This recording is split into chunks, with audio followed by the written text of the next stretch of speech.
નમસ્તે, કેમ છો? મારું નામ નિવિત દેસાઈ છે. હું આઈઆઈટી ગાંધીનગર ખાતે આઈઆઈટી GNX એટલે કે એમના એક્ઝિક્યુટિવ એડ્યુકેશન પ્રોગ્રામમાં એક ફેકલ્ટી તરીકે ફરજ બજાવું છું.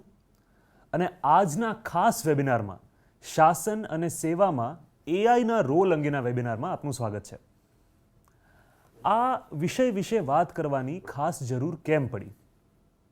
આપણને ખબર છે કે વારે તહેવારે દરેક દસકામાં કોઈક ને કોઈક એવી રીતની ટેકનોલોજીકલ ક્રાંતિ આવતી રહે છે કે જે રોજબરોજના દિવસ ઉપર, રોજબરોજના જીવન ઉપર કોઈક ગાઢ અસર છોડી જાય. આપણને કમ્પ્યુટર્સ મળ્યા, આપણને ટીવી મળ્યું, આપણને સેટેલાઇટ કમ્યુનિકેશન મળ્યું, આપણને મોબાઈલ ફોન્સ મળ્યા. આ બધાના અનુગામી તરીકે હવે આપણા જીવનમાં આર્ટિફિશિયલ ઇન્ટેલિજન્સ આવ્યું છે, એટલે કે એઆઈ આવ્યું છે. તો આજના આ વેબિનારમાં આપણે પહેલાં વાત કરીશું કે આ એઆઈ એટલે શું. જ્યારે આપણે એઆઈની વાત કરીએ છીએ ત્યારે what do we really mean. પછી આપણે વાત કરીશું કે એઆઈ કામ કેવી રીતે કરે, એની પાછળની ટેકનોલોજી, એની પાછળનું વિજ્ઞાન સમજવું પણ એટલું જ જરૂરી છે. એ પછી આપણે શાસનના કોન્ટેક્સ્ટમાં, શાસનના પરિપ્રેક્ષ્યમાં એઆઈની વાત કેમ કરી રહ્યા છીએ એ સમજશું. ધીમે ધીમે જેમ જેમ વિષય ઉઘડતો જાય એમ આપણે શાસનના પરિપ્રેક્ષ્યમાં એઆઈનો ઉપયોગ કેવી રીતે કરી શકીએ એના 2-3 રસ્તાઓ જોઈશું. અને જેમ દરેક સિક્કાની 2 બાજુ હોય એમ એઆઈની પણ કેટલીક એવી બાજુઓ છે, કેટલાક એવા પાસા છે કે જે આપણે ધ્યાનમાં રાખવા પડે, જે આપણે સતર્ક રહેવું. અને જેમ દરેક વિષયની 2 બાજુઓ હોય, દરેક સિક્કાની 2 બાજુઓ હોય, એમ એઆઈ વિશે પણ કેટલીક એવી બાબતો છે જેનું આપણે ધ્યાન રાખવું પડે, જેના વિશે આપણે સતર્ક રહેવું પડે. તો અંતમાં આપણે એની પણ વાત કરીશું. આ આખી ચર્ચાનો હેતુ આપણને એઆઈ વિશે અવગત કરાવવાનો છે અને આપણે રોજિંદા જીવનમાં, આપણા પ્રોફેશનલ કામમાં કેવી રીતે એઆઈનો ઉપયોગ કરી શકીએ તેના વિશે થોડી ઘણી સમજણ મેળવવાનો છે. તો ચલો પહેલાં આપણે વાત કરીએ કે આ એઆઈ આવ્યું ક્યાંથી. એઆઈની ટેકનોલોજી વિશે આપણને આજકાલ જે વાતો સંભળાય છે તે કદાચ આપણા માટે નવી હોઈ શકે, પણ એઆઈની ટેકનોલોજી પોતે નવી નથી. હમણાં હું રિસર્ચ કરતો તો એમાંથી મને ખ્યાલ આવ્યો કે આર્ટિફિશિયલ ઇન્ટેલિજન્સ શબ્દનો પ્રથમ ઉપયોગ 1956ની સાલમાં થયો હતો. તો આ ટેકનોલોજી, એની વિશેની વાતો, એના વિશેના વિચારો એ બધા એટલા જ જૂના છે. તમે રોજબરોજના જીવનમાં ક્યાંક કોઈ ફોટો એડિટ કર્યો હશે અથવા તો એક ભાષામાંથી બીજી ભાષામાં ટ્રાન્સલેશન કર્યું હશે. આ બધા જ કામમાં કોઈક ને કોઈક પ્રકારે ક્યાંક ને ક્યાંક એઆઈ ટેકનોલોજીનો ઉપયોગ થતો જ આવ્યો છે. પણ આજે આપણે જે ટેકનોલોજીની વાત કરવાના છીએ તે ખાસ સાંપ્રત સમયમાં, આજકાલના સમયમાં ચર્ચામાં રહેતી ટેકનોલોજીની વાત છે. અને એનું નામ થોડું જુદું છે. એનું નામ છે જેનરેટિવ એઆઈ, એટલે કે સર્જનાત્મક એઆઈ. એવા પ્રોગ્રામ્સ, એવા ટૂલ્સ કે જે માનવ સર્જિત ભાષાને સમજી શકે અને એને અનુરૂપ જ જવાબ આપી શકે, આપણે આપેલા કમાન્ડ પ્રમાણે કામ કરી શકે અને આપણે પૂછેલા પ્રશ્નોનો વિગતવાર કે સંક્ષિપ્તમાં જવાબ આપી શકે. આને કહેવાય જેનરેટિવ એઆઈ. જેનરેટિવ એઆઈનું જે મોડેલ છે એ આપણે આપણી આસપાસ ઘણી વખત જોયું જ હશે. આજકાલ તો ચાલતી ક્રિકેટ મેચમાં તમને ગ્રાઉન્ડ ઉપર, બાઉન્ડરી ઉપર અને અધૂરામાં પૂરું 2 ઓવર વચ્ચેની બ્રેકમાં પણ જે એડવર્ટાઇઝમેન્ટ જોવા મળે છે એમાંની ઘણી એડવર્ટાઇઝમેન્ટ્સ આ પ્રકારના ટૂલ્સની જ હોય છે. તો જ્યારે આ ટેકનોલોજી આપણને બધી જ દિશાઓથી આપણા જીવનમાં પગ પેસારો કરવા માટે તત્પર છે ત્યારે આપણે આનો કેવી રીતે ઉપયોગ કરી શકીએ એની વિશે આજે આપણે ચર્ચા કરીશું. સૌથી પહેલાં સમજીએ કે એઆઈ એટલે શું. સાદી ને સરળ વાત કરું તો એક વાક્યમાં આને સમજી શકાય છે કે એઆઈ એટલે એવી ટેકનોલોજી કે જે માણસની જેમ ભાષાને સમજે અને તર્ક લગાવીને માણસની ક્વેરીનો, માણસના પ્રશ્નનો જવાબ આપી શકે. ધ્યાન રાખજો મિત્રો કે એઆઈ પોતે વિચારતું નથી, પણ એને જે ટ્રેન કરવામાં આવેલા ડેટા ઉપરથી ધ્યાન રાખજો મિત્રો કે એઆઈ પોતે વિચારતું નથી, પણ એને જે ડેટા ઉપર ટ્રેન કરવામાં આવ્યું છે એ ડેટાના આધારે તમારા પ્રશ્નોના જવાબ આપે છે. તો એઆઈ કામ કેવી રીતે કરે? ધીમે ધીમે આપણે એને સમજીએ. પહેલા 2-3 શબ્દો આપણને નવા નવા લાગશે, પણ આપણે એને સમજવા જરૂરી છે. પહેલું છે LLM, એટલે કે large language model. Large language model એક એવા પ્રકારની ટેકનોલોજી છે કે જેમાં કરોડો બિટ્સ ઓફ ડેટા કોઈ એક મશીનને ફીડ કરવામાં આવે. એ લાર્જ લેંગ્વેજ મોડેલમાં તમે સમજો કે ઇન્ટરનેટ પર જેટલી માહિતી ઉપલબ્ધ છે એ બધી જ માહિતીનો ઉપયોગ કરીને એક મશીનને તાલીમ આપવામાં આવે. પછીનો શબ્દ છે NLP, એટલે કે natural language processing. Natural language processing એટલે કે હું અને તમે જે પ્રકારની ભાષા બોલીએ છીએ એ પ્રકારની ભાષાની મિમિક્રી કરીને, એ પ્રકારની ભાષાનું અનુકરણ કરીને જો કોઈ મશીન મનુષ્યો સાથે વાત કરી શકતું હોય તો એને કહેવાય NLP, નેચરલ લેંગ્વેજ પ્રોસેસિંગ. આ બંને ટેકનોલોજીઓનો સુભગ સમન્વય જ્યાં આગળ થાય એને આપણે આધુનિક ધોરણે જેનરેટિવ એઆઈ કહીએ છીએ. 2017માં ગૂગલના સાયન્ટિસ્ટ દ્વારા એક પેપર લખવામાં આવ્યું જેનું નામ છે attention is all you need. આ પેપરમાં ટ્રાન્સફોર્મર કરીને એક ટેકનોલોજી નવેસરથી ઇન્ટ્રોડ્યુસ કરવામાં આવી જે આપણે આજે રોજબરોજ વાપરીએ છીએ. તમે જે GPT શબ્દ સાંભળ્યો હશે એ GPTમાં ટી જે લેટર છે એ ટ્રાન્સફોર્મર શબ્દ માટે જ ઉપયોગ કરવામાં આવ્યો છે. જેનરેટિવ પ્રી ટ્રેન્ડ ટ્રાન્સફોર્મર. આ ટેકનોલોજી થકી આપણે જે રોજબરોજની કોન્વર્સેશનમાં ભાષાનો ઉપયોગ કરીએ છીએ એ જ ભાષાથી, કોઈ કોડની ભાષા નહીં, કોઈ પ્રોગ્રામિંગ લેંગ્વેજ નહીં, પણ આપણી રોજબરોજની ભાષા થકી આપણે ટેકનોલોજી સાથે, કમ્પ્યુટર સાથે, એઆઈ બોટ સાથે વાત કરી શકીએ છીએ.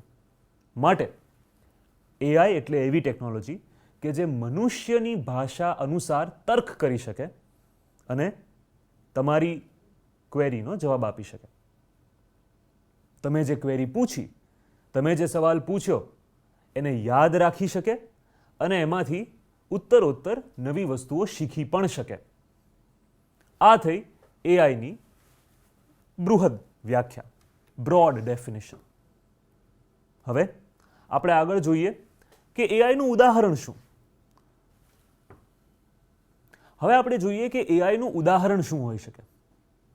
તો તમારા ફોનમાં તમે જ્યારે જેમિનાઈ કે ચેટ જીપીટી એ પ્રકારની એપ્સનો તમે જે ઉપયોગ કરો છો અને એમાં એ એસિસ્ટન્ટ સાથે તમે વાતચીત કરીને કોઈ માહિતી મેળવવાનો પ્રયત્ન કરો છો તો એ એક એઆઈનું ઉદાહરણ થયું.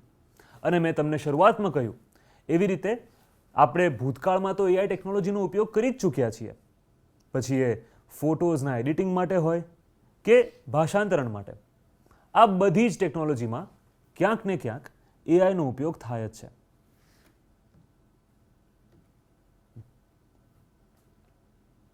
મોટા ભાગના લોકો દુનિયાભરમાં પોતાના વ્યાવસાયિક જીવનમાં અને પોતાના અંગત જીવનમાં એઆઈનો ઉપયોગ 2 કારણસર કરતા હોય છે. પહેલું, કામમાં ચોકસાઈ લાવવી, એટલે કે ભૂલનો જે સ્કોપ હોય ને એને થોડોક ઓછો કરવો. અને બીજું, સમય બચાવવો. એઆઈનો સૌથી મોટું ઇમ્પેક્ટ એ જ દિશામાં પડ્યું છે કે મોટા ભાગના લોકોને જે કામ કરવામાં લાંબો સમય લાગતો, જે કામ કરવામાં ચોકસાઈ લાવવામાં ખૂબ મહેનત પડતી, એને એ સમયને એને ટૂંકાવી નાખ્યો છે અને ચોકસાઈ થોડી વધારે સહેલાઈથી આવે છે. તો આજની પણ આપણી ચર્ચાનો મુખ્ય ઉદ્દેશ એ જ રહેશે કે આપણા કામમાં, ગવર્નન્સના કામમાં એઆઈ ચોકસાઈ અને સમય સૂચકતા કેવી રીતે લાવી શકે. ફરી એક વખત આપણે સમજી લઈએ કે એઆઈ કામ કેવી રીતે કરે છે. આ સમજવું જરૂરી એટલે છે કારણ કે હવે પછી આપણે જ્યારે એઆઈના લિમિટેશન્સની વાત કરશું ત્યારે એનું કામ કેવી રીતે ચાલે છે એના કારણે જ એની લિમિટેશન્સ આવે છે. માટે આપણે પહેલાં સમજી લઈએ કે આ ટેકનોલોજીનું કામ શું છે, આ ટેકનોલોજી ફંક્શન કેવી રીતે કરે છે. તો પહેલાં મેં તમને LLMની વાત કરી. એમાં આવે છે ખૂબ બધો અઢળક પુષ્કળ ડેટા. એવો ડેટા કે જે લગભગ સમગ્ર ઇન્ટરનેટમાંથી એકઠો કરવામાં આવ્યો હોય. અલગ અલગ પ્રકારની ભાષાઓ, અલગ અલગ પ્રકારનું કન્ટેન્ટ, અલગ અલગ પ્રકારનું વ્યાકરણ, એ બધાને ભેગા કરી, કરોડો અબજો બિટ્સ ઓફ ડેટાને ભેગા કરી અને પહેલાં એક મશીનને ટ્રેન કરવામાં આવે છે. આપણે જે તે સવાલ પૂછીએ એનો એઆઈ પાસે જવાબ એટલે જ હોય છે કારણ કે એની પાસે માહિતીનો બહોળો ખજાનો છે. એકવાર આ બધો જ ડેટા ફીડ થઈ ગયો એ પછી શું થાય છે? એનએલપી એટલે કે નેચરલ લેંગ્વેજ પ્રોસેસિંગ દ્વારા એઆઈ પેટર્નને સમજે છે. આપણે ભાષા જ્યારે ઉપયોગ કરતા હોઈએ ત્યારે ઘણા શબ્દો ખૂબ બધી વાર આવતા હોય, ઘણા શબ્દો અમુક વાર જ આવતા હોય અને ઘણા શબ્દો જવલ્લે રેરલી આવતા હોય. તો જ્યારે એઆઈ આ બધી જ વસ્તુઓને સ્ટડી કરે છે ત્યારે એને એક પેટર્ન જોવા મળે છે કે હ્યુમન લેંગ્વેજમાં, મનુષ્યોની ભાષામાં અમુક શબ્દો વધારે વાર આવે છે, અમુક શબ્દો અમુક વાર આવે છે અને અમુક શબ્દો રેરલી આવે છે. એ બધા જ વચ્ચે કનેક્શન્સ જોડીને એઆઈ એક નેટવર્ક ઊભું કરે છે જેને કહેવાય છે ન્યુરલ નેટવર્ક. ન્યુરલ નેટવર્ક એક નવો શબ્દ છે. આ ટેકનોલોજીને ખૂબ ક્લોઝલી જોડાયેલો શબ્દ છે. આ ન્યુરલ નેટવર્ક થકી એઆઈ મનુષ્યોના વિચાર સાથે તાદાત્મ્ય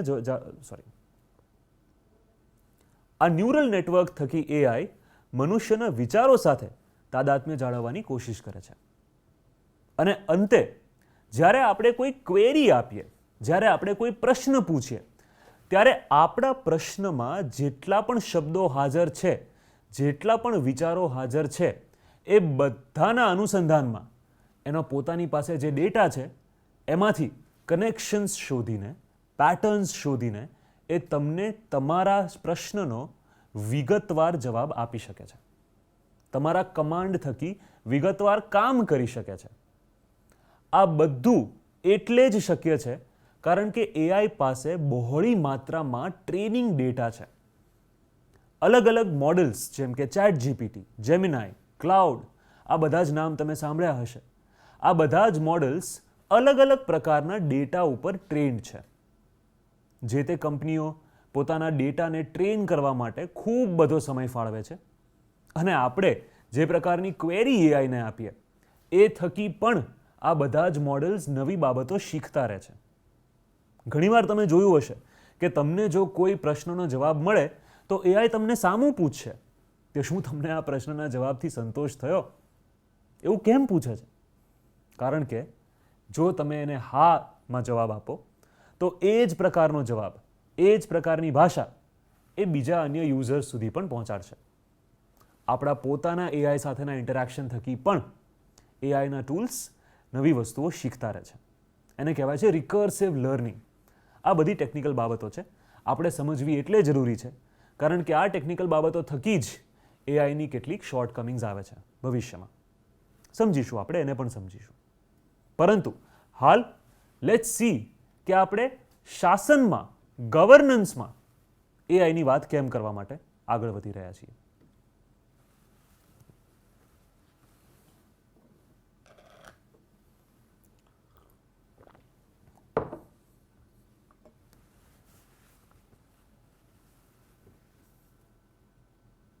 શાસન એટલે કે ગવર્નન્સમાં એઆઈનો રોલ એ બહુ ઇન્ટરેસ્ટિંગ રોલ છે. સૌપ્રથમ મેં તમને વાત કરી એવી રીતે કે એઆઈનો મુખ્ય ઉદ્દેશ કામમાં સચોટતા લાવવી. સૌપ્રથમ આપણે પહેલા ચર્ચા કરીએ એમ કે એઆઈનો મુખ્ય ઉદ્દેશ છે કે કામમાં સચોટ કામ કરવું અને સમય સૂચકતા વાપરવી, એટલે કે સમય બચાવવો. તો ગવર્નન્સમાં જો આપણે ઝડપી સેવા આપવી હોય, સ્પીડી સેવા આપવી હોય, ક્વિક સર્વિસ આપવી હોય તો એઆઈનો ઉપયોગ આપણે કરી શકીએ છીએ. જેમ કે આપણી પાસે કોઈ ફાઇલો આવી કે કોઈ અરજીઓ આવી તો એનો ઝડપી નિકાલ કરવા માટે, એનું ઝડપી સોલ્યુશન લાવવા માટે ઘણા એઆઈ ટૂલ્સ એવા છે કે જે આપણને હેલ્પફુલ થઈ શકે છે. પછી આવે છે મિનિમલ રિસ્ક ઓફ મિસ્ટેક્સ, એટલે કે ભૂલો પડવાની ઓછી શક્યતા. સાવ તો નહિવત નહીં થઈ શકે પણ એઆઈ થકી જો પ્રોસેસ ઓટોમેટ થઈ જાય, પોતાની જાતે સ્વાયત્ત દ્રષ્ટિએ ચાલવા માંડે તો માનવીય ભૂલોનો સ્કોપ ધીમે ધીમે ઘટવા માંડે છે. માનવીય ભૂલો પડવાની શક્યતા ધીમે ધીમે ઓછી થવા માંડે છે. તો તમારી નજરની સામેથી જો કોઈ ડેટા ચૂકાઈ ગયો તો કદાચ એઆઈની નજરની સામેથી તો નહીં ચૂકાય, તો એ એક શક્યતા થઈ ગવર્નન્સમાં એઆઈના ઉપયોગની.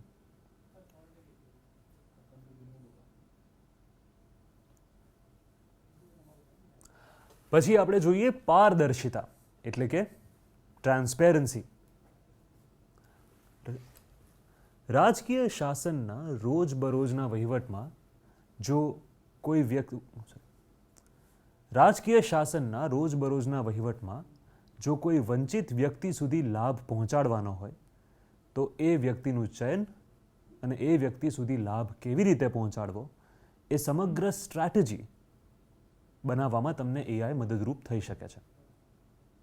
આ થકી તમે ભ્રષ્ટાચાર પણ ઘટાડી શકો છો અને તમારી આખી ગવર્નન્સ પ્રોસેસમાં એક ટ્રાન્સપેરન્સી લાવી શકો છો.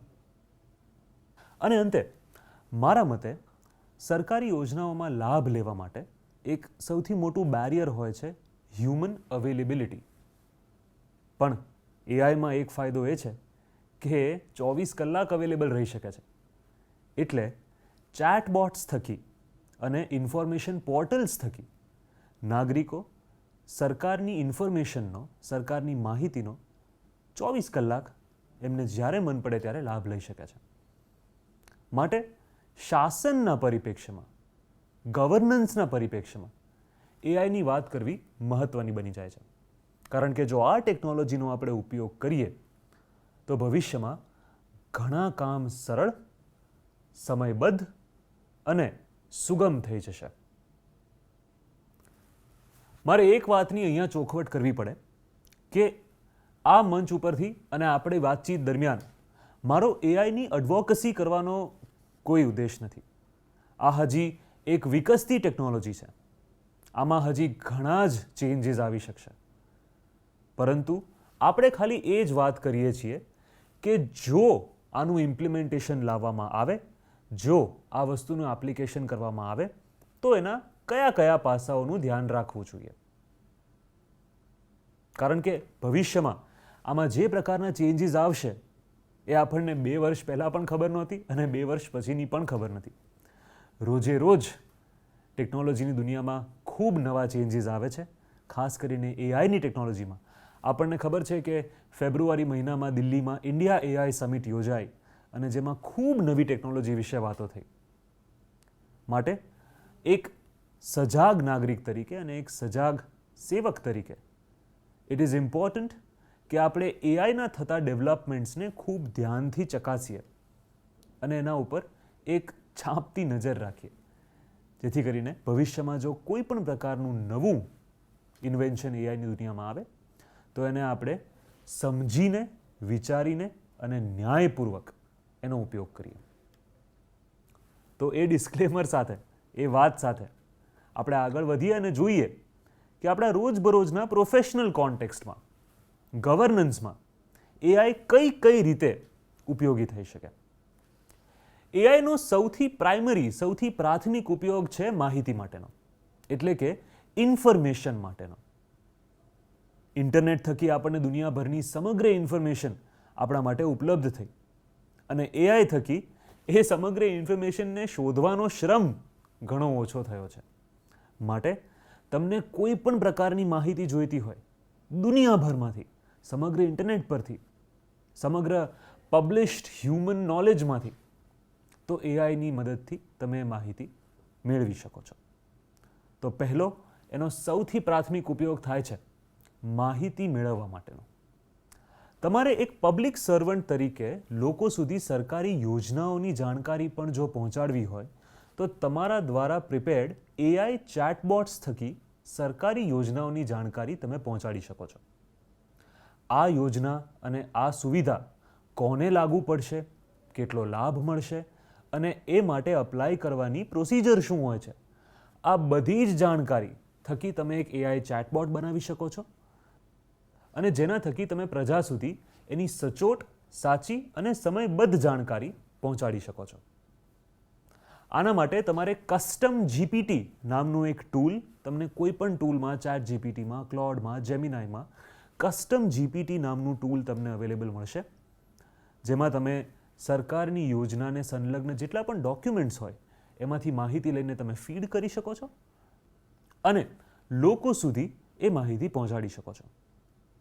લોકોને કોઈ પણ પ્રશ્નો હોય, કોઈ પણ જાણકારી મેળવવાની કોઈ જરૂર પડે તો એ ચેટબોટ સાથે વાતચીત કરી અને લોકો સરકારી યોજનાઓ વિશેની જાણકારી ત્વરિત રીતે મેળવી શકે છે.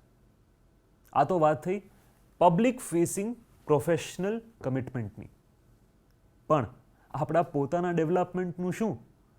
આપણા પોતાના ટેલેન્ટ, સ્કિલ, નોલેજ એ બધા જ માટે AI can B game changing. તમારે જો કોઈ પણ નવી વસ્તુ શીખવી હોય, તમારે જો કોઈ શબ્દનો અર્થ જાણવો હોય, તમારે જો કોઈ યોજના વિશેની બેકગ્રાઉન્ડ માહિતી જોઈતી હોય, તમારે જો ઇતિહાસની કોઈ વસ્તુ વિશે ઉદાહરણ મેળવવું હોય, તો એ બધા જ માટે, આ તો મેં તમને અમુક ઉદાહરણ આપ્યા, બાકી ઉદાહરણની સીમાઓ તો અકલ્પ્ય છે, પણ એ બધા જ માટે જો તમારે કોઈ પણ વાતચીત કરવી હોય તો AI chatbots can be reasonably useful. તમે બહોળી માત્રામાં એમાંથી જાણકારી મેળવી શકો છો અને એની સાથે સંવાદ કરીને તમારી પોતાની સ્કિલ્સ, તમારા પોતાના નોલેજને ઉત્તરોત્તર અપડેટ કરી શકો છો. રોજ કોઈ નવી વસ્તુ શીખવી હોય, રોજ કોઈ નવા પર્સ્પેક્ટિવ જાણવા હોય, દુનિયાભરમાં ટેકનોલોજીમાં અથવા તો તમારા પોતાના પ્રોફેશનલ ડોમેનમાં શું થઈ રહ્યું છે એની વિશેની જાણકારી મેળવવી હોય, તો હવે તો એઆઈ ટૂલ્સ ઇન્ટરનેટ સાથે પણ વાતચીત કરી શકે છે. ઇન્ટરનેટ પરથી સોર્સિસ શોધીને એ તમારા સુધી જાણકારી સત્વરે પહોંચાડશે. આ ઉપરાંત તમારે જો પ્રજાને કોઈ કોમ્પ્લેક્સ વિષયને સરળ ગુજરાતીમાં કન્વે કરવું હોય તો એ લોકો સુધી વાત પહોંચે એ રીતે વાતને ટ્રાન્સફોર્મ કરવા માટે પણ તમે એઆઈનો ઉપયોગ કરી શકો છો. જેમિનાઈ જેવું ટૂલ આ માટે ખાસ યુઝફુલ થઈ શકે એમ છે. એની ગુજરાતી ઉપરની પકડ બાકી બધા ટૂલ્સ કરતાં થોડી વધારે સારી છે. એટલે કે જો આપની આસપાસ રહેતા લોકો, આપની આસપાસ કામ કરતા લોકો માટે તમારે જો કોઈ સરકારી યોજના, કોઈ સરકારી પ્રાવધાન વિશે વાત કરવી હોય તો સરળ ગુજરાતીમાં, સરળ કમ્યુનિકેશન માટે you will be able to use these tools as effectively as possible. આ ઉપરાંત તમારા પ્રોફેશનલ ડેવલપમેન્ટ માટે, તમારા પ્રોફેશનલ એડવાન્સમેન્ટ માટે તમારે જો કોઈ નવી સોફ્ટવેર, નવી ટેકનોલોજી, નવો કોન્સેપ્ટ, આવું કંઈ પણ શીખવાની જરૂર હોય તો એઆઈ થકી તમે એક લર્નિંગ પ્લાન બનાવી શકો છો, એક પ્રોસિજર બનાવી શકો છો અને એ પ્રોસેસમાંથી પસાર થઈ તમારું સ્કિલ, તમારું નોલેજ તમે સતત અપડેટ કરી શકો છો. નવું શીખવાની ધગશ ધરાવતા કોઈ પણ અધિકારીઓ માટે, કોઈ પણ પબ્લિક સર્વન્ટ્સ માટે AI can be a great tool to accelerate their capacities. આ ઉપરાંત એઆઈનો એક ખૂબ ઇન્ટરેસ્ટિંગ ઉપયોગ થાય છે કમ્યુનિકેશનમાં, એટલે કે સંદેશા વ્યવહારમાં. As a government servant or as a public facing officer તમારે જો તમારી આસપાસના લોકો માટે કોઈ પણ સંદેશ પહોંચાડવો હોય તો યુ વુડ બી અવેર કે એ અલગ અલગ ઓડિયન્સીસની સમજવાની કેપેસિટીઝ, એમની વિચારવાની કેપેસિટીઝ અલગ અલગ રીતે બદલાયા કરે છે. તમારે તમારી કમ્યુનિકેશન સ્ટ્રેટેજીમાં જો કોઈ પણ પ્રકારનો બદલાવ લાવવો હોય તો AI can be a great tool to use communication properly. પહેલું કામ કરે છે ભાષાંતરનું. હા, ઘણીવાર અમુક ભાષાઓમાં ભાષાંતર કરતી વખતે થોડીક ભૂલ પડે છે, પણ ધીમે ધીમે AI મોડલ્સ એ દિશામાં ખૂબ પ્રગતિ કરી રહ્યા છે. તો તમારે કોઈ અંગ્રેજી પોલિસી ડોક્યુમેન્ટનું ગુજરાતીમાં કે કોઈ પણ લોકલ ભાષામાં ભાષાંતર કરવું હોય તો AI tools can be supremely helpful. હા, એને ચકાસવાની, એમાં કોઈ ક્ષતિ હોય તો એનો સુધારવાની, એ બધી જ જવાબદારી આપણી હંમેશા રહેશે. બીજું કામ છે ડ્રાફ્ટિંગનું. તમારે જો કોઈ મીટિંગની મિનિટ્સ બનાવવી હોય, કોઈ નોટ્સ બનાવવી હોય, તમારે જો કોઈ પત્ર વ્યવહાર કે ઈમેલ વ્યવહાર કરવાનો હોય તો એમાં એનો પહેલો ડ્રાફ્ટ બનાવવાનું કામ AI રીઝનેબલી સારું કરી શકે છે. પહેલો ડ્રાફ્ટ હું એટલે કહું છું કારણ કે AI એ લખેલી કોઈ પણ વસ્તુ ફાઇનલ ગણી લેવી એ ભૂલભર્યું કામ છે. એમાં જો કોઈ ભૂલ રહી ગઈ હોય, એમાં જો કોઈ ભાષાની ચૂક થઈ હોય, સરકાર કોઈ ભાષા એક રીતે વાપરતી હોય અને AI ટૂલ્સ અલગ રીતે વાપરતા હોય તો એની ખરાઈ કરવી અને એમાં સુધાર કરવો એ કામ હંમેશા હ્યુમન ઇન્ટરવેન્શન અથવા હ્યુમન ઓવરસાઇટથી જ શક્ય બનશે. આ ઉપરાંત સરકારે કરેલા કામના રિપોર્ટ્સ, સરકારે કરેલા કામનું ડોક્યુમેન્ટેશન, એની વિશેની કોઈ પણ government ad campaign, marketing campaign, PR campaign, એ કોઈ પણ ડિઝાઇન માટે AIનો ઉપયોગ કરવો હિતાવહ છે. કારણ કે મેં કહ્યું એવી રીતે અલગ અલગ ઓડિયન્સીસ સુધી તમારી વાત કેવી રીતે પહોંચાડી શકાય. તમારે કોઈ ટીવી કમર્શિયલ થકી પહોંચાડવી હોય, કોઈ પ્રિન્ટ મીડિયા થકી પહોંચાડવી હોય, રેડિયો થકી પહોંચાડવી હોય, ટીવી થકી પહોંચાડવી હોય, તો એ બધામાં જ તમે એઆઈનો ઉપયોગ કરી શકો છો અલગ અલગ ફોર્મેટમાં સેમ મેસેજ ઢાળવા માટે. ક્રિએટિવલી એઆઈ નવી હરણફાળો રોજ ભરી રહ્યું છે. સર્જનાત્મક કામમાં એઆઈ કંઈક ને કંઈક નવું સંશોધન કર્યા કરે છે.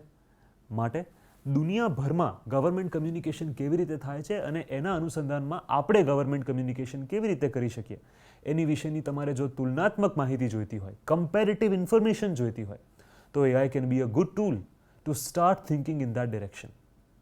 અને અંતે એક ખૂબ રસપ્રદ ડેવલપમેન્ટ એઆઈમાં થયું છે, જે છે વોઇસ ટુ ટેક્સ્ટ સોફ્ટવેર. એટલે કે આપણે બોલીએ અને એ સીધું જ ટેક્સ્ટમાં રૂપાંતરણ થાય એવી રીતની એક ટેકનોલોજી.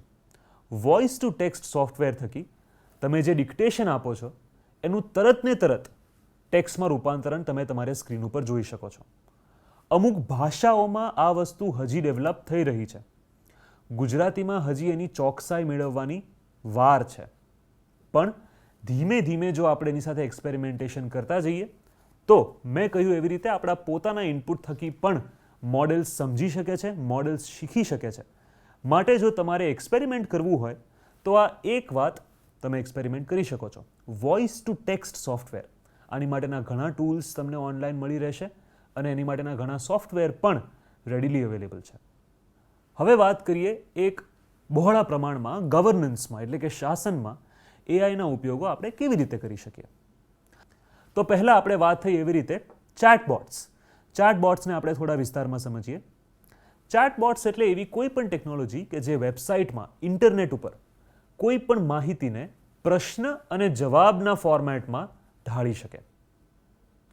લોકોને કોઈ મોટા પોલિસી ડોક્યુમેન્ટ્સ કે લાંબી બ્રીફ્સ, લાંબી નોટ્સ વાંચવી ન હોય તો એમાંથી એમને લગતી, એમને કામમાં આવતી માહિતી, એવી બાબતો એમને જો શોધવી હોય તો એ લોકો ડાયરેક્ટલી એક ચેટબોટને પ્રશ્ન પૂછી અને એની ઇન્ફોર્મેશન એક્સ્ટ્રેક્ટ કરી શકે છે.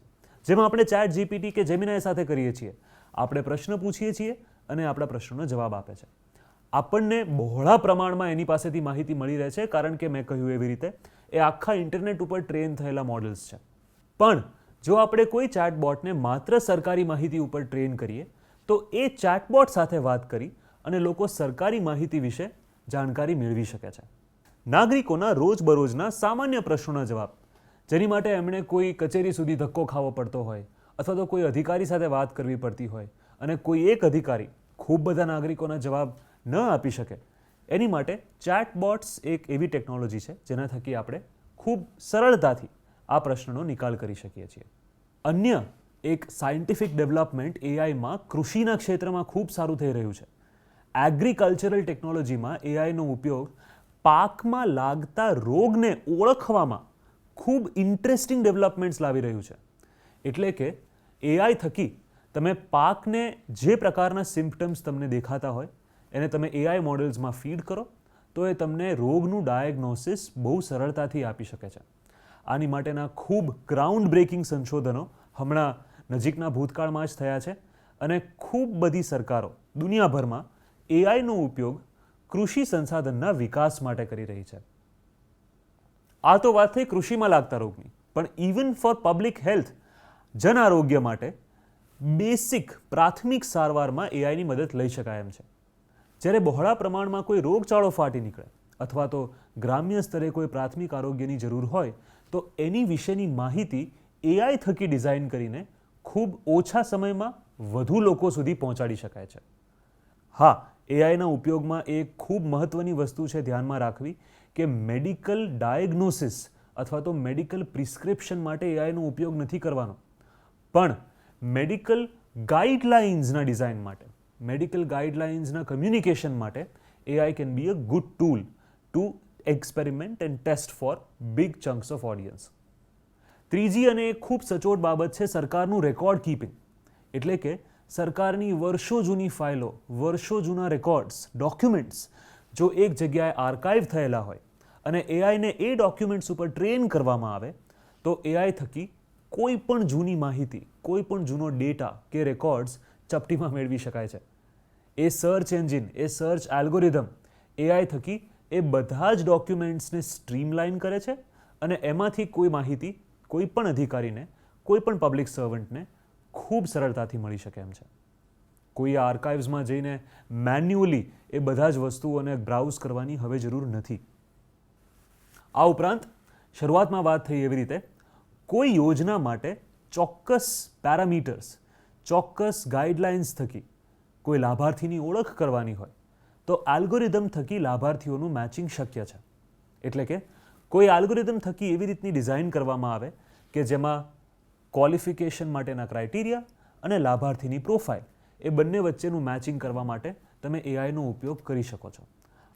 આ સિવાય લાભાર્થીઓની ઓળખ માટે એક મેચિંગ એલ્ગોરિધમ ડેવલપ કરી શકાય એમ છે.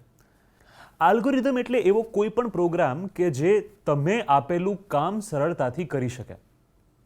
ફોર એક્ઝામ્પલ, સમજો કે એક ડિક્શનરી છે અને એના ઉપર તમે જો એક એલ્ગોરિધમ ઇમ્પોઝ કરો છો તો એ સર્ચ એલ્ગોરિધમ હશે. કોઈ ડિક્શનરીમાંથી તમારે કોઈ શબ્દ શોધવો હોય અને એની વ્યાખ્યા જાણવી હોય તો તમે એ શબ્દ સર્ચ એલ્ગોરિધમમાં એન્ટર કરો અને ડિક્શનરીમાંથી તમને એની જાણકારી મળી જાય. આને કહેવાય એક એલ્ગોરિધમ. સર્ચ સિવાયનું એલ્ગોરિધમનું એક મોટું ફંક્શન છે મેચ કરવાનું. એક માહિતીનો સંપુટ અને બીજી માહિતીનો સંપુટ, એ બંનેમાંથી જે માહિતી એકબીજા સાથે મેળ ખાતી હોય એને થકી એકબીજાથી મેચ કરાવવાનું કામ એક એલ્ગોરિધમ કરી શકે છે. ઘણી એઆઈ કંપનીઝ અને ઘણા એઆઈ ટૂલ્સ આ મેચિંગ એલ્ગોરિધમ ઉપર જ ચાલતા હોય છે.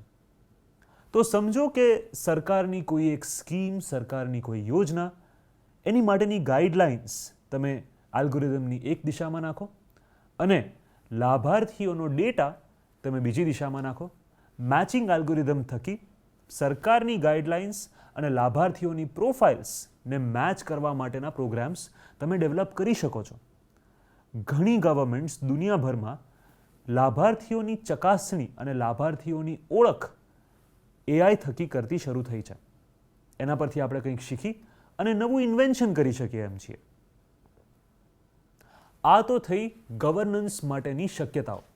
ગવર્નન્સમાં એઆઈ કેવી રીતે ઉપયોગ થઈ શકે, કરવો જોઈએ કે ન કરવો જોઈએ, એ આપણી ન્યાય ઉપર ડિપેન્ડ કરે છે, આપણી વિવેક બુદ્ધિ ઉપર ડિપેન્ડ કરે છે. એટલે આપણે શક્યતાઓની વાત કરી.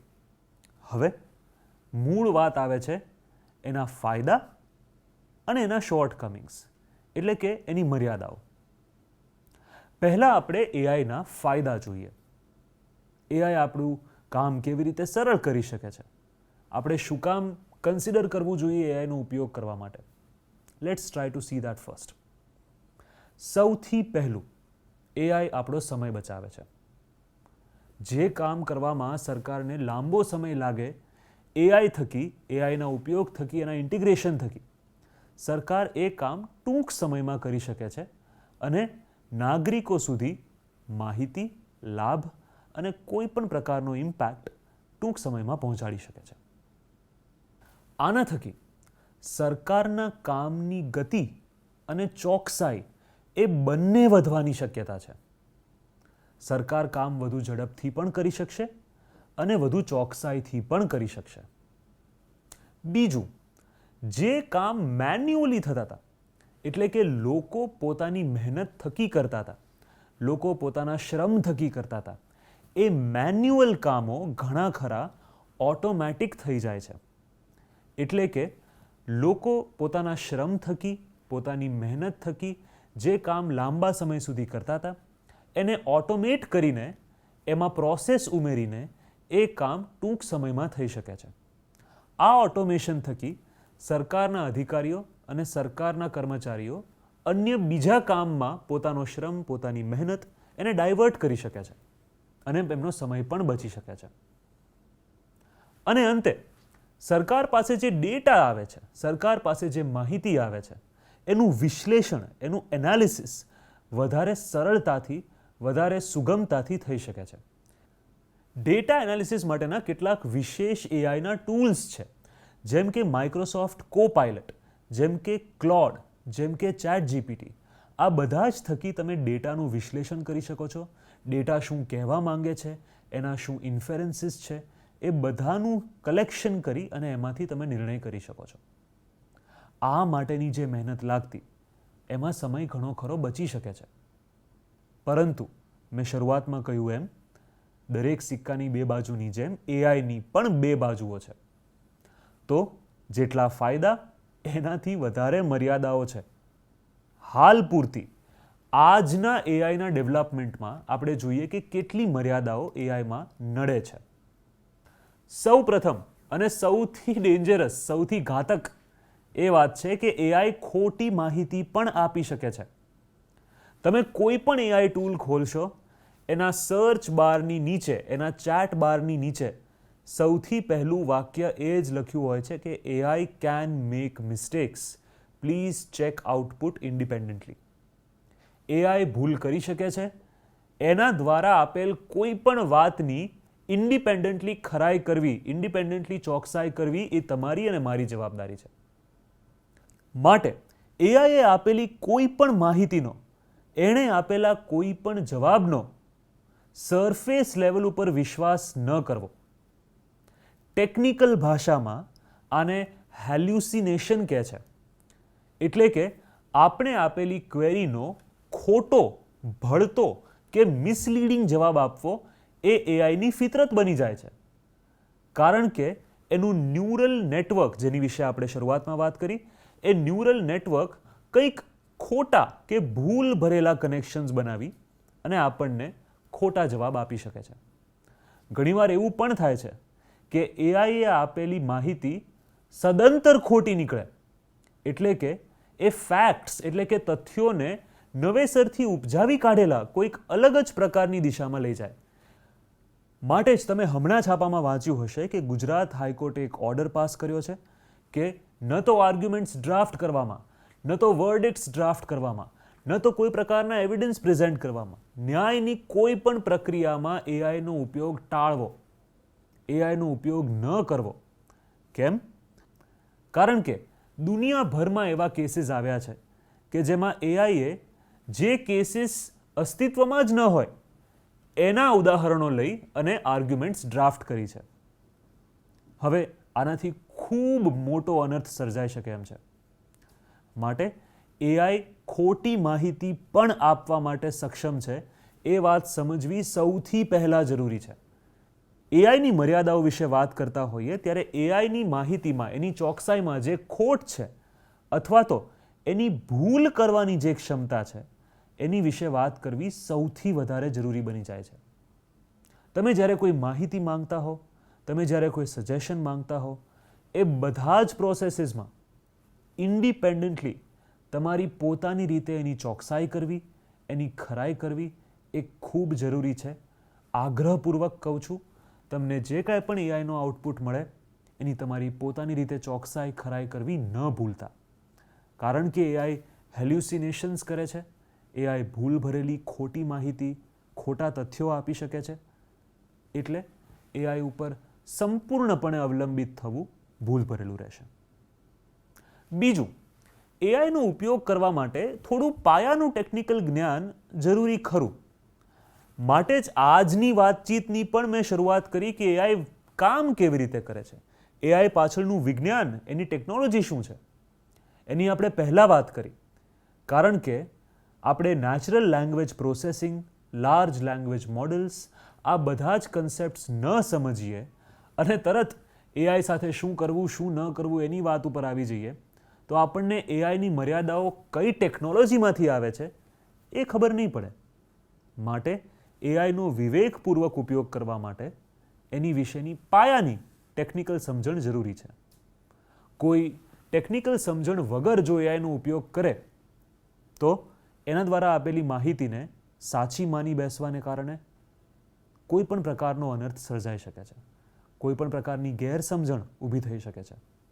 સોશિયલ મીડિયામાં આપણને એવા ઘણા ઉદાહરણો જોવા મળશે કે જેમાં ખોટા વિડીયોઝ, ખોટી ઇમેજીસ અને ખોટી માહિતીને ફેક ન્યૂઝ અથવા તો મિસઇન્ફોર્મેશન તરીકે સાચી માહિતી સમજવાવાળા લોકો ઘણા જ આપણને સોશિયલ મીડિયા ઉપર જોવા મળે છે. ત્રીજું, ડેટાની સુરક્ષા અને પ્રાઇવસીનો ખતરો રહે છે. એટલે તમારી પાસે જે સરકારી ડોક્યુમેન્ટ્સ હોય, તમારી પાસે જે સરકારી પોલિસી વિશેની ક્લાસિફાઈડ ઇન્ફોર્મેશન હોય, એને ક્યારેય કમર્શિયલ એઆઈના પ્લેટફોર્મ ઉપર અપલોડ ન કરવી.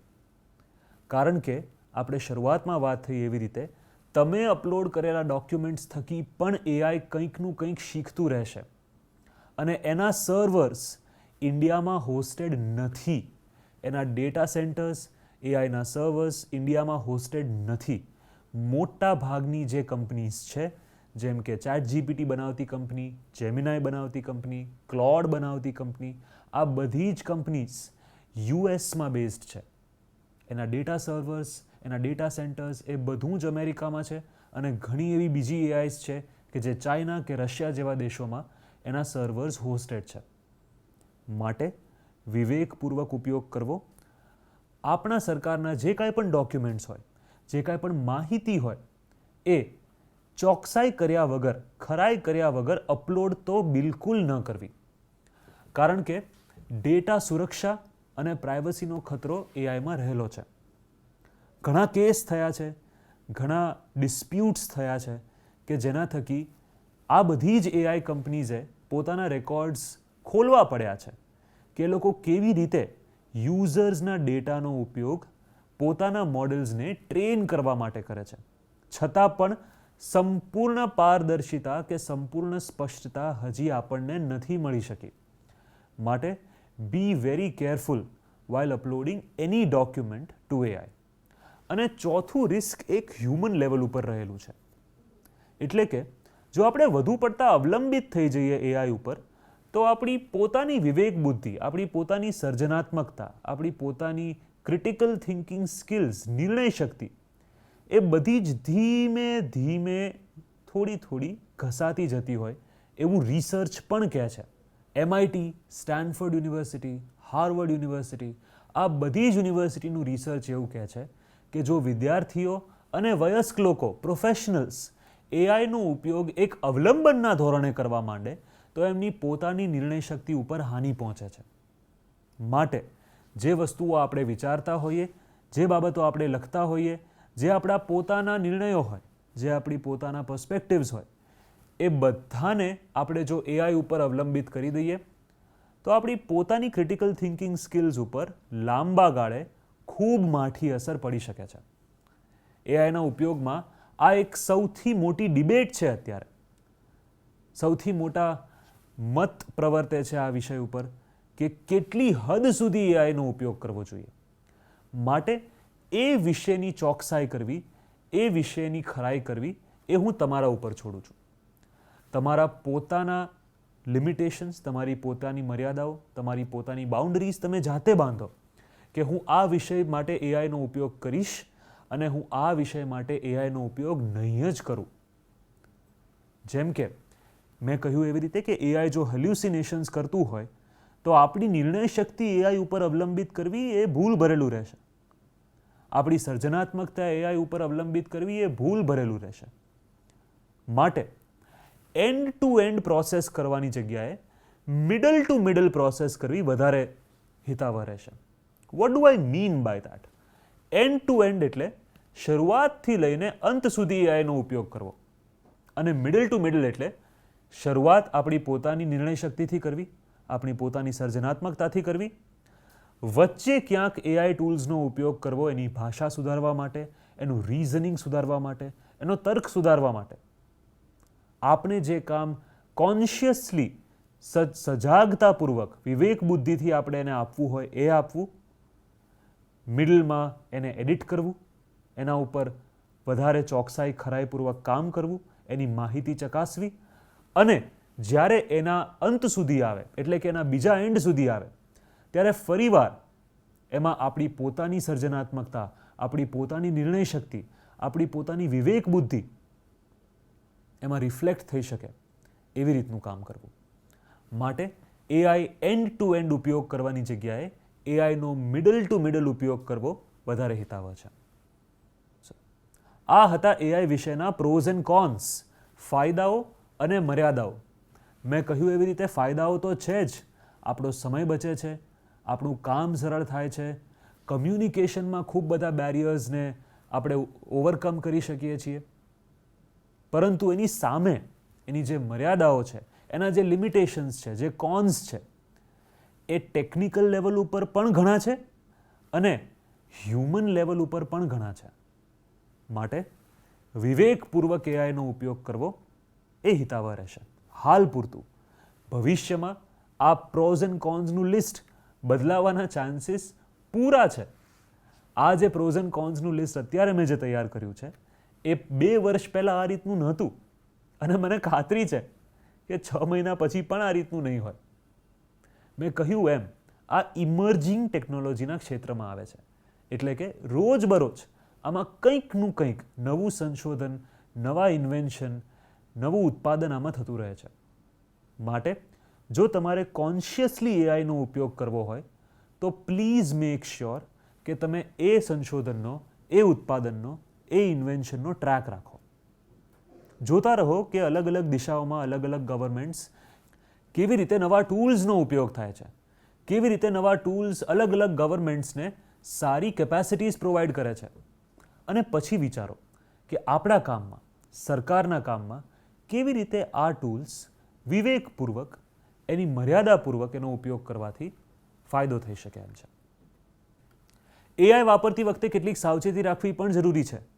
જેમ કે પહેલી વાત મેં તમને કરી પ્રાઇવસીની, ગોપનીયતાની, સિક્રસીની. કોઈ પણ પ્રાઇવેટ સિટીઝનનો કોઈ પણ આઈડેન્ટિફાઈંગ ડેટા એઆઈ ઉપર અપલોડ કરવો એ ભૂલ ભરેલું રહેશે. જેમ કે કોઈ પણ આધાર નંબર, પેન નંબર, એવી રીતની કોઈ પણ ડિટેલ્સ એઆઈ સર્વર્સ ઉપર અપલોડ કરવી એ હિતાવહ નથી. કોઈ સરકારી ડોક્યુમેન્ટ્સ, સરકારી દસ્તાવેજો, સ્કીમ વિશેની માહિતી જ્યાં સુધી ક્લાસિફાઈડ હોય ત્યાં સુધી અપલોડ કરવી હિતાવહ નથી. આપણે ચર્ચા થઈ એમ કે આપણી ઇન્ફોર્મેશન થકી આ મોડલ્સ રિપીટેડલી, રિકર્સિવલી નવી નવી વસ્તુઓ શીખતા હોય છે. માટે આપણી માહિતીનો ઉપયોગ કરીને જો એ મોડલ્સ શીખતા હોય તો દરેક પ્રકારની સરકારી ઇન્ફોર્મેશન એઆઈના સર્વર્સ ઉપર અપલોડ કરવી બિલકુલ હિતાવહ નથી. બીજું, ફેક્ટ ચેકિંગ, એટલે કે તથ્યોની ચકાસણી. એઆઈ જે કાંઈ પણ જવાબ આપે, એઆઈ જે કાંઈ પણ રિસ્પોન્સ આપે કે સજેશન્સ આપે, એની પાછળ હંમેશા તથ્યોનું બેકિંગ હશે જરૂરી નથી. આપણે વાત થઈ એવી રીતે એઆઈ હેલ્યુસિનેટ પણ કરે છે. માટે એની પાસેથી જે કાંઈ પણ જવાબો મળે, જે કાંઈ પણ રિસ્પોન્સીસ મળે, એને ઇન્ડિપેન્ડન્ટલી વેરીફાઈ કરવા, એના સોર્સિસ સુધી જવું, એની પાછળના તથ્યો ચકાસવા એ હંમેશા મનુષ્યની જવાબદારી જ રહેશે. માટે જો તમે કંઈ પણ સજેશન પૂછ્યા હોય, જો તમે કંઈ પણ ઇન્ફોર્મેશન વિશેની ક્વેરી આપી હોય, તો એના જવાબમાં જે કાંઈ પણ રિસ્પોન્સ તમને મળે એને સરફેસ વેલ્યુ ઉપર ન લઈ લેવો. એની ખરાઈ તમારી જાતે કરવી, જેથી કરીને તમે જે નિર્ણય લેશો, તમે જે પર્સ્પેક્ટિવ બનાવશો, એ બધામાં તમારો પોતાનો ફાળો અમૂલ્ય રહેશે. એઆઈ જે જવાબ આપે એને ક્યારેય આખરી ન માનવો, એને ક્યારેય ફાઇનલ વર્ડ ન માનવો. તમારે જો સરકારી નિર્ણયો આ સજેશન્સ થકી લેવાના હોય તો સરકારની ગાઈડલાઇન્સ, સરકારના નિયમો હંમેશા ચેક કરવા. જરૂરી નથી કે એઆઈને ઇન્ડિપેન્ડન્ટ સરકારોના કોઈ પણ ગાઈડલાઇન્સ કે કોઈ પણ નિયમો વિશે ખ્યાલ હશે. માટે તમે જો સજેશન્સ માટે એઆઈનો ઉપયોગ કર્યો હોય કે કોઈ પણ પ્રકારના સિમ્યુલેશન માટે એઆઈનો ઉપયોગ કર્યો હોય તો એના દ્વારા આપેલા કોઈ પણ સજેશન્સને ડબલ ચેક કરી લેવા, સરકારના નિયમો સાથે ક્રોસ વેરીફાઈ કરી લેવા ખૂબ જરૂરી છે. અને ત્રીજી સૌથી મહત્ત્વની વસ્તુ કે એઆઈની નિર્ણય શક્તિ ખૂબ મર્યાદિત છે. એ તમને સલાહ આપી શકે છે, તમને સજેશન આપી શકે છે, પણ એ તમારા બિહાફ ઉપર, તમારી અવેજીમાં ક્યારેય નિર્ણય નથી લઈ શકતું. માટે જો તમારે કોઈ નિર્ણય લેવાનો હોય, અને એઆઈને તમે સજેશન્સ કે સલાહ માટે કન્સલ્ટ કર્યું હોય તો એને આપેલી કોઈ પણ સજેશન્સ કે કોઈ પણ સલાહને ફાઇનલ ન ગણવી. ખરાઈ કરવી, તમારી પોતાની વિવેક બુદ્ધિનો ઉપયોગ કરવો અને એ પછી જ ફાઇનલ નિર્ણય ઉપર આવવું. આ વસ્તુ વિશે વધારે ચોકસાઈ એટલે જરૂરી છે કારણ કે એઆઈ જે પ્રકારનું આઉટપુટ આપે છે, જે ટેક્સ્ટનું આઉટપુટ આપે છે, એ ઘણીવાર માત્ર એવરેજ ટેક્સ્ટ જ હોય છે. એ ઘણીવાર જે કાંઈ પણ ડેટા હોય એનું અપ્રોક્સિમેશન હોય છે, એનું એવરેજ સરેરાશ જે કાંઈ પણ આઉટપુટ નીકળતું હોય એ એઆઈ તમને આપે છે. અને દુનિયાભરની અદાલતો હજી એ નિષ્કર્ષ ઉપર નથી આવી શકી કે એઆઈ દ્વારા જે કાંઈ પણ ટેક્સ્ટ પ્રોડ્યુસ કરવામાં આવે એની માટે લીગલી રિસ્પોન્સિબલ કોણ રહેશે. માટે જો એઆઈ કંઈ પણ લખાણ કરે તમારા બિહાફ ઉપર, તમે જો એઆઈ પાસે કંઈ પણ લખાણ કરાવો તો એની ભાષા, એનું પ્રેઝન્ટેશન, એના શબ્દો એ તમે જે કહેવા માંગો છો રીતસર ચોક્કસ એ જ વસ્તુ કન્વે કરે છે કે નહીં એની પણ ખરાઈ કરી લેવી ખૂબ જરૂરી છે. કારણ કે અંતે જો કોઈ વસ્તુ કોઈ ડિસ્પ્યુટ ખાતર કોર્ટમાં જાય તો એની લીગલ રિસ્પોન્સિબિલિટી ઓથરની જ રહેશે.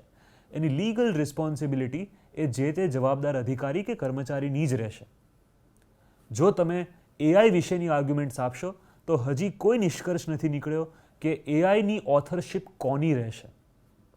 તમે જે પ્રોમ્પ્ટ આપો છો અને એના થકી જે આઉટપુટ મળે છે એની વચ્ચે કઈ પ્રકારની પ્રોસિજર થાય છે એ એઆઈના આર્કિટેક્ટ્સ પોતાને પણ નથી ખબર. એટલી માટે ઘણીવાર એઆઈને બ્લેક બોક્સ પણ કહેવાય છે. એની અંદર કયા પ્રકારના ન્યુરલ નેટવર્ક્સ બને છે એ માત્ર એક સેલ્ફ સસ્ટેનિંગ એલ્ગોરિધમ જ જાણી શકે છે. કોઈ પણ વ્યક્તિ અંદર જઈને એઆઈમાં પોતે ફેરફાર નથી કરી શકતું. માટે તમારી પાસે જે કાંઈ પણ આઉટપુટ આવે, તમારી પાસે જે કાંઈ પણ ટેક્સ્ટ આવે એની ખરાઈ કરવી, એની ચોકસાઈ કરવી અને તમે જે સંદેશ આપવા માંગો છો, તમે જે કમ્યુનિકેટ કરવા માંગો છો એ અને ખરેખર એ જ વસ્તુ સામે જાય છે કે નહીં એની બિલકુલ ચોકસાઈ કરી લેવી બહુ જ મહત્વની છે. આપણે આજે જે કાંઈ પણ ચર્ચા કરી એઆઈની સાયન્સ, ટેકનોલોજી, એના ઉપયોગો, એના ફાયદાઓ, એની મર્યાદાઓ, એ બધાના અંતે હું તમને થોડાક ક્વિક ફેક્ટ્સ અને મુદ્દાઓ આપવા માંગુ છું.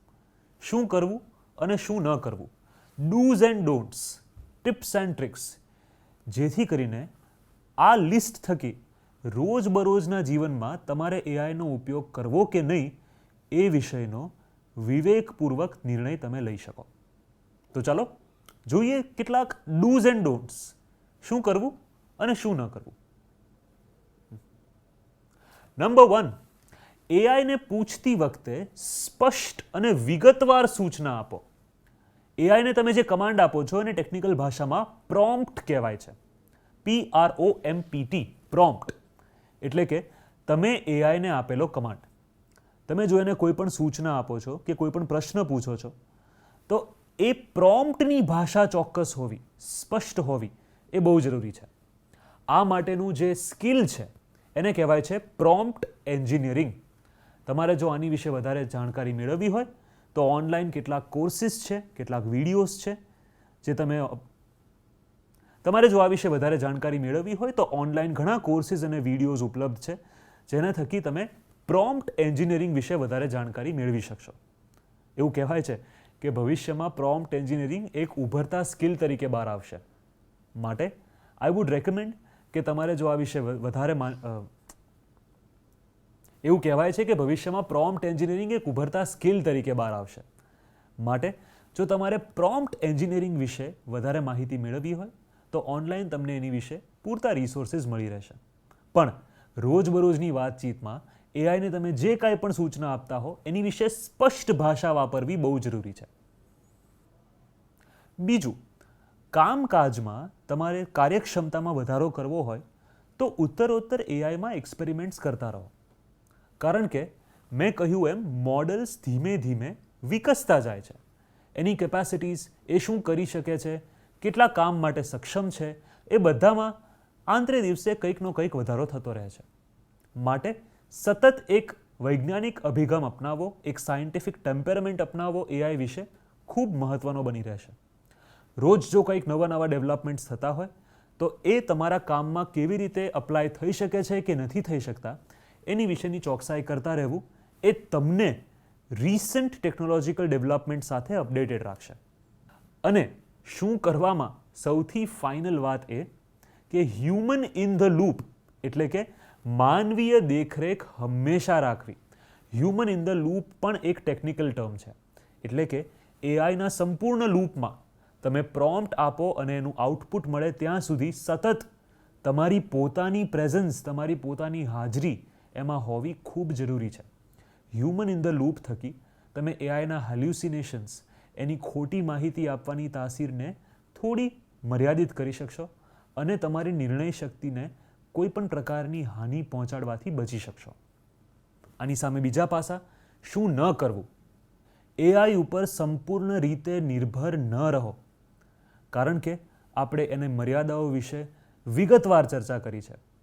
ટેકનિકલ મર્યાદાઓ પણ છે અને માનવીય મર્યાદાઓ પણ છે. આપણી પોતાની સ્કિલ ઉપર એક થ્રેટ છે, આપણી પોતાની ચોકસાઈ ઉપર એક થ્રેટ છે. માટે એઆઈ ઉપર સંપૂર્ણપણે નિર્ભર રહેવું હિતાવહ નથી, એના ઉપર અવલંબિત રહેવું હિતાવહ નથી. બીજું, કોઈ પણ સેન્સિટિવ કે કોઈ પણ કોન્ફિડેન્શિયલ લખાણને ક્યારેય અપલોડ ન કરો. કોઈ પણ ડોક્યુમેન્ટ્સ, પોલિસી, સ્કીમ્સ, ગવર્મેન્ટના ઇન્ટરનલ દસ્તાવેજો, કોઈ પણ કમ્યુનિકેશન, મેમો, ઈમેલ્સ, પત્રો, આ બધું જ કોન્ફિડેન્શિયાલિટીની કોઈ પણ માહિતી રાખી શકે એમ છે. માટે એ ડોક્યુમેન્ટ્સને, એ દસ્તાવેજોને ક્યારેય જેમ હોય એમ જ અપલોડ કરવાથી બચવું. એના લીગલ રેમિફિકેશન્સ પણ ઘણા હોઈ શકે છે અને એના ટેકનિકલ રેમિફિકેશન્સ પણ ઘણા જ હોઈ શકે છે. માટે હંમેશા સેન્સિટિવ ડેટા, સેન્સિટિવ માહિતી અપલોડ કરવાથી હંમેશા બચવું. બની શકે તો એક અધિકારી તરીકે તમારા ડિપાર્ટમેન્ટમાં તમે એક ગાઈડલાઈન તૈયાર કરી શકો છો કે સરકાર થકી કોઈ ડોક્યુમેન્ટ્સ જ્યારે આવે ત્યારે એની કેટલી હદે ચોકસાઈ કરવી, કેટલી હદે ખરાઈ કરવી અને પછી એ અપલોડ કરવા માટે યોગ્ય સમજવા કે ન સમજવા. આ વિશે સરકાર વધારે વિચાર કરી શકે છે. કોઈ પણ અધિકારી પોતાના ડિપાર્ટમેન્ટ માટે ગાઈડલાઇન્સ બનાવવા માટે કોઈ પણ વિચાર કરી શકે છે, જેથી કરીને આગળ ઉપર આ વિશે કોઈ ભૂલ કે કોઈ ચૂક ન થાય.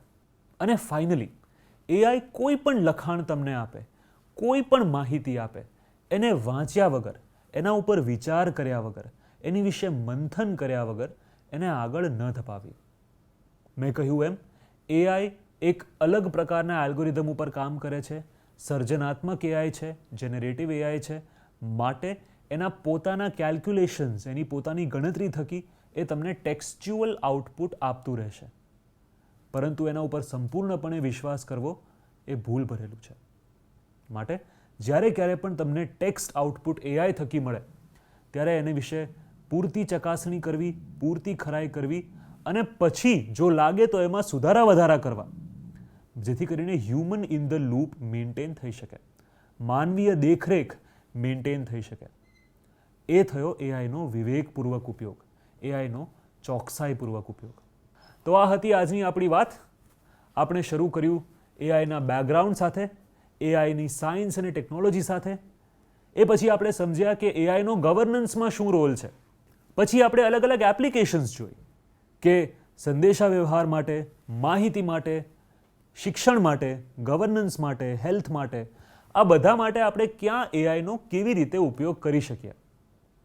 જેમ એક સિક્કાની બે બાજુ હોય છે, એવી રીતે એઆઈની પણ બે બાજુ છે. એના ફાયદાઓ પણ છે, મર્યાદાઓ પણ છે, જેની વિશે આપણે ડિટેલમાં સમજ્યા. એ પછી આપણે કેટલીક વોર્નિંગ્સ સમજી કે એઆઈનો ઉપયોગ કરતી વખતે શું વસ્તુઓ ધ્યાનમાં રાખવી. અને આપણે કન્ક્લુડ કર્યું ડૂઝ એન્ડ ડોન્ટ્સ, શું કરવું અને શું ન કરવું, એના એક નાનકડા લિસ્ટ સાથે. મને આશા છે કે આજના વેબિનાર થકી આપણને ઘણી નવી વસ્તુઓ જાણવા મળી હશે અને ઘણી નવી બાબતો વિચારવા માટે મળી હશે.